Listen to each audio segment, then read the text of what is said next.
శ్రీ పరమాత్మనే నమః. శ్రీకృష్ణ భగవానుడు అర్జునుణ్ణి ఆధారంగా చేసుకొని సమస్త దుఃఖముల నుండి మానవాళిని కడతీర్చుటకై ఉపదేశించిన గీతా తాత్పర్య సారాంశం. శ్రీమద్ భగవద్గీత 4వ అధ్యాయము జ్ఞానకర్మ సన్యాస యోగం. భగవానుడు పలికెను, అర్జున, నేను ఈ శాశ్వతమైన యోగమును మొదట సూర్యునికి తెలిపి తిని, ఆ సూర్యుడు తన పుత్రుడైన వైవస్వత మనువునకు దీన్ని బోధించెను. ఆ మనువు తన కుమారుడైన ఇక్ష్వాకునకు ఉపదేశించెను.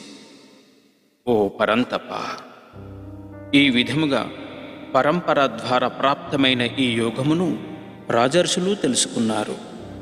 కాని అనంతరం ఈ యోగము కాలక్రమేణా భూలోకమునందు క్షీణించినది. ఈ యోగము ఉత్తమమైనది మరియు రహస్యముగా ఉంచదగినది. అర్జున, నీవు నా భక్తుడవు మరియు ప్రాణమిత్రుడవు కావున మిక్కిలి పురాతనమైన ఈ యోగమును నేను నీకు తెలుపుచున్నాను. అప్పుడు అర్జునుడు, ఓ కృష్ణ, నాకు తెలిసినంతవరకు నీ జన్మ ఇటీవలిదే కదా. మరి సూర్యుని జన్మ కల్పాది యందు జరిగినది, అనగా ఎంతో ప్రాచీనమైనది కదా. మరి నీ జన్మ కంటే పూర్వజుడైన ఆ సూర్యదేవునికి నీవు ఉపదేశించుట ఎట్లు సాధ్యపడినది? దీనిని నేనెలా అర్థం చేసుకోవాలి? అప్పుడు భగవానుడు, ఓ అర్జున, నీకును నాకును ఇద్దరికి అనేకనేక జన్మాలు గడిచిపోయినవి. అవన్నీ నాకు గుర్తున్నాయి, కానీ నీకు గుర్తులేవు. ఎందుకంటే నేను నిత్యుడను, ఈ అనంత విశ్వమునకు అధిపతిని, సమస్త ప్రాణులకు ఈశ్వరుడను. అయినను ప్రకృతిని నా ఆధీనంలో ఉంచుకొని నా మాయాశక్తితో అవతరిస్తూ ఉంటాను. యదా యదా హి ధర్మస్య గ్లానిర్భవతి భారత, అభ్యుత్థానమధర్మస్య తదాత్మానం సృజామ్యహం. పరిత్రాణాయ సాధూనాం వినాశాయ చ దుష్కృతాం ధర్మ సంస్థాపనార్థాయ సంభవామి యుగే యుగే. అర్జున, ఎప్పుడెప్పుడైతే ధర్మమునకు హాని కలుగుతుందో, అధర్మమే విస్తృతంగా వ్యాప్తి చెందుతుందో, అప్పుడప్పుడు సత్పురుషులను రక్షించుట కొరకు, దుష్టులను శిక్షించుట కొరకు, ధర్మమును పరిరక్షించుట కొరకై నేను ప్రతి యుగం నందు అవతరిస్తుంటాను. అర్జున, నా యొక్క అవతారములు, దివ్యమైన మహిమలు, మహోన్నతమైన లీలలు మరియు ఈ తత్వరహస్యములు తెలుసుకున్నవాడు మరణించిన తర్వాత మరుజన్మ లేకుండా నన్నే చేరుతాడు. ఇదివరలో కూడా రాగభయ క్రోధరహితులై దృఢమైన భక్తి భావనతో నన్ను ఆశ్రయించి స్థిరబుద్ధి కలిగిన ఎందరో భక్తులు జ్ఞాన తపస్సంపన్నులై పవిత్రులై నా ప్రేమ స్వరూపమును పొందియున్నారు. పార్థ, ఏ యథా మాం ప్రపద్యంతే తాంస్తతైవ భజామ్యహం. మమ వర్త్మానువర్తంతే మనుష్య పార్థ సర్వశః. ఎవరు ఏ విధముగా నన్ను సేవించి భజింతురో వారిని ఆయా విధముగా అనుగ్రహిస్తున్నాను. మనుషులందరూ వివిధ రీతులలో నా మార్గమునే అనుసరింతురు. ఈ లోకములో కర్మఫలములను ఆశించువారు దేవతలను పూజింతురు. తద్వారా వారు శీఘ్రముగానే కామ్యకర్మల ఫలాలను పొందుచున్నారు. మానవుల వారి వారి స్వభావమైన గుణకర్మలను అనుసరించి 4 వర్ణములుగా నాచే సృష్టింపబడినాయి.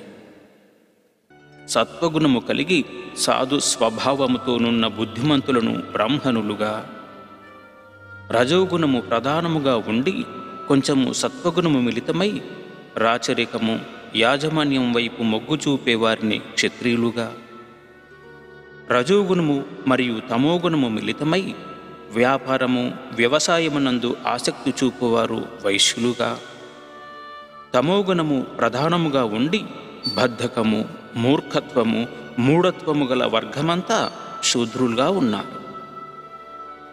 ఈ వర్ణాశ్రమ వర్గీకరణ అనేది జన్మతా వచ్చినవి కావు. జనుల గుణ స్వభావమును బట్టి చేష్టల ఆధారంగా సృష్టింపబడినాయి. అలాంటి ఈ సృష్టికి నేనే కర్తనైనను మరియు శాశ్వతుడనైనను నన్ను అకర్తగానే తెలుసుకొనుము. నాకు కర్మఫలాల ఆసక్తి లేదు, కావున కర్మలు నన్నంటవు. ఈ విధముగా నా తత్వమును తెలిసిన వారు కర్మఫలములకు చిక్కుబడరు. అర్జున, పూర్వకాలంలో ముక్తజీవులందరూ నా తత్వరహస్యమును తెలుసుకుని కర్మలను ఆచరించిరి. కావున నీవు కూడా ఆ పూర్వుల మాదిరిగానే నిష్కామ భావనతో కర్మలను ఆచరింపుము. అసలు కర్మంటే ఏమిటి, అకర్మ అంటే ఏమిటి, ఈ విషయమును నిర్ణయించడంలో విద్వాంసులు సైతము తికమక పడుతుంటారు. కావున అర్జున, ఈ కర్మతత్వమును నీకు చక్కగా వివరిస్తాను. దీనిని తెలుసుకొని నీవు సమస్త కర్మబంధముల నుండి విముక్తుడు కమ్ము. కర్మలు 3 విధములు: కర్మ, వికర్మ, అకర్మ. ఏది కర్మయో, ఏది వికర్మయో, ఏది అకర్మయో తెలుసుకోవడం చాలా అవసరం. ఎందుకంటే ఈ కర్మతత్వము అతి నిగూఢమైనది. లోతుగా ఆలోచించగలిగితే తప్ప దీన్ని తెలుసుకోవడము చాలా కఠినము. మొదటిది కర్మ, అనగా ఇది ప్రతివాడు చెయ్యదగినది, ఆమోదయోగ్యమైనది. ఇక రెండవది వికర్మ, అనగా ఇది చెయ్యకూడనిది, అంటే అవినీతికరమైన, అసాంఘికమైన, నిషేధింపబడినటువంటి నేరపూరితములైన కర్మలన్నమాట. ఇక మూడవది అకర్మ, అనగా చెయ్యవలసిన పనులు చేయకపోవటము, సోమరితనంగా ఉండటం అనేవి. ఎవడైతే కర్మలో అకర్మను, అకర్మలో కర్మను చూస్తాడో అతడు మానవులలో ఉత్తముడు. అన్ని కర్మలు చేస్తున్నప్పటికీ అతడు దివ్యపథములోనే ఒక యోగిలా ఉంటాడు. ఈ విషయాన్ని మరింత క్లుప్తంగా చెప్పుకుందాం.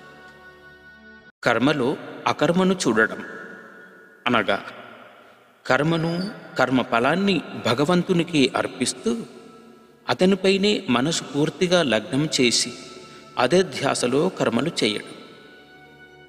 కర్మ చేస్తున్నప్పటికీ చేస్తున్నాననే భావననే లేకపోవడం, అంటే అతడు కర్మ చేస్తూనే అకర్మను చూస్తున్నాడన్నమాట. ఇక అకర్మలో కర్మను చూడడం, అనగా శరీరం మాత్రము ఒకే చోట ఉంటూ మనసు మాత్రమే రకరకాల కోరికలతో విహరిస్తూ కర్మలు చేస్తూ ఉంటుంది. దీనినే అకర్మలో కర్మలు చేయడం అన్నమాట. ఈ మానసిక కర్మలే మరుజన్మను నిర్దేశిస్తాయి. వృద్ధులు, అనారోగ్యులు, పరాధీనులైనటువంటి వారు వారి మనసుతో విహరిస్తూ కర్మలు చేస్తున్నది కూడా అకర్మలో కర్మ చేయడమేనన్నమాట. వారు చేసే ఈ కర్మలను బట్టి ఫలితాల ప్రాప్తి ఉంటుంది. యస్య సర్వే సమారంభాః కామ సంకల్పవర్జితాః జ్ఞానాగ్నిదగ్ధ కర్మాణం తమాహు పండితం బుధాః. ఎవరి కర్మలు శాస్త్రసమ్మతములై కోరిక, సంకల్పము లేకుండా ఉంటాయో, ఎవరి కర్మలు జ్ఞానాగ్నిలో భస్మమగునో అట్టి మహాపురుషుడిని పండితుడని అంటారు. సమస్త కర్మల యందును ఫలాపేక్షను వదలి నిరాశ్రయుడై పరమాత్మ యందే నిరంతరం సంతృప్తి పొందుతూ అంతఃకరణమును, శరీరేంద్రియములను జయించి సమస్త భోగములను పరిత్యజించిన వాడై ఆశారహితుడైన సాంఖ్యయోగి కర్మలయందు పూర్తిగా లీనమైనప్పటికీ పాపములను పొందడు. ఎలాగంటే వాస్తవముగా తాను చేసిన కర్మలకు అతడు కర్త కాడు. తాను కోరకుండానే లభించిన దానితో సంతృష్టుడై, అసూయ లేనివాడై, సుఖదుఖములయందు సమదృష్టి కలిగియుండు కర్మయోగి కర్మలను ఆచరించుచున్నను వాటి బంధములలో చిక్కుకోడు. ఎందుకంటే ఆసక్తి, దేహాభిమానము, మమకారము లేకుండా పరమాత్మ యందే నిరంతరం మనసు నిలిపి కేవలము యజ్ఞము కోసమే ఆచరించు కర్మలన్నీయూ దేవుని యందే లీనమగును. బ్రహ్మార్పణం బ్రహ్మహవిర్ బ్రహ్మజ్ఞౌ బ్రహ్మణావుతం బ్రహ్మైవ తేన గంతవ్యం బ్రహ్మకర్మ సమాధిన. యజ్ఞమునకు వినియోగించు సాధనములు బ్రహ్మమే, హోమము చేయబడు ద్రవ్యము బ్రహ్మమే, అగ్నియు బ్రహ్మమే, యజ్ఞము ఆచరించు కర్తయు బ్రహ్మమే. ఈ బ్రహ్మకర్మ సమాధియందు పొందదగిన యజ్ఞఫలము కూడా బ్రహ్మమనియే తలంచవలేను. కొందరు యోగులు యజ్ఞానికి ఫలితము ఆశించకుండా తాము కోరుకునే ఫలాన్ని బ్రహ్మాగ్నిలో హోమము చేస్తారు. కొందరు బ్రహ్మవేత్తలు బ్రహ్మ అనే అగ్నిలో ఆత్మచేతనే హోమము చేస్తారు. నిష్ట కలిగిన యోగులు కొందరు మనోనిగ్రహం ద్వారా ఇంద్రియాలను అదుపు చేస్తారు. ఇంకా ఇంద్రియ క్రియలను, ప్రాణముల క్రియలను అన్నింటినీ జ్ఞానముచే ప్రకాశితమైన ఆత్మ సంయమ యోగ రూపాగ్నిలో హావనం చేస్తారు. కొందరు ద్రవ్య సంబంధ యజ్ఞమును, తపోరూప యజ్ఞములను, యోగరూప యజ్ఞములను, అహింస అనే తీవ్ర వ్రతయజ్ఞమును, మరికొందరు స్వాధ్యాయమనే జ్ఞానయజ్ఞమును ఆచరిస్తారు. కొందరు ఉచ్ఛ్వాసలను నిశ్వాసములలోనూ, నిశ్వాసలను ఉచ్ఛ్వాసములలోనూ అర్పిస్తారు. మరికొందరు ఉచ్ఛ్వాస నిశ్వాసములను బంధించి సమాధిలో నిలుస్తారు. కొందరు నియమిత ఆహారులై ప్రాణవాయువునందే హావనము చేస్తారు. దైవయజ్ఞము, బ్రహ్మయజ్ఞము, మనోనిగ్రహ యజ్ఞము, ఇంకా ఇంద్రియ సంయమనము, శబ్దము మొదలగు విషయములను నిరోధించే యజ్ఞము, ఇలా అనేక రకములైన యజ్ఞముల ద్వారా ఈ సాధకులందరూ పాపములను పోగొట్టుకొని యజ్ఞశేషమనే అమృతమును భుజించుచూ పరమాత్మను పొందుచున్నారు. అసలు యజ్ఞమే చెయ్యని వానికి ఈ లోకములో సుఖము లభించదు. ఇక పరలోక విషయము చెప్పనేలా. ఇలాంటి అనేక రకములైన యజ్ఞములను వేదములలో విస్తృతంగా వివరించబడినాయి. ఈ యజ్ఞములన్నీయూ త్రికరణ శుద్ధితో ఆచరించినప్పుడే అవి పూర్తి ఫలితాన్ని ఇస్తాయి. ఈ బంధముల నుండి విముక్తి చేస్తాయి. అర్జున, శ్రేయాన్ ద్రవ్యమయాద్ యజ్ఞాత్ జ్ఞానయజ్ఞ పరంతప సర్వం కర్మాఖిలం పార్థ జ్ఞానే పరిసమాప్స్యతే. ద్రవ్యములతో ఆచరించబడు యజ్ఞము కంటే జ్ఞానయజ్ఞము మిక్కిలి శ్రేష్టమైనది. ఈ సమస్త కర్మలన్నీయూ ఆ జ్ఞానమునందే పరిసమాప్తమగును.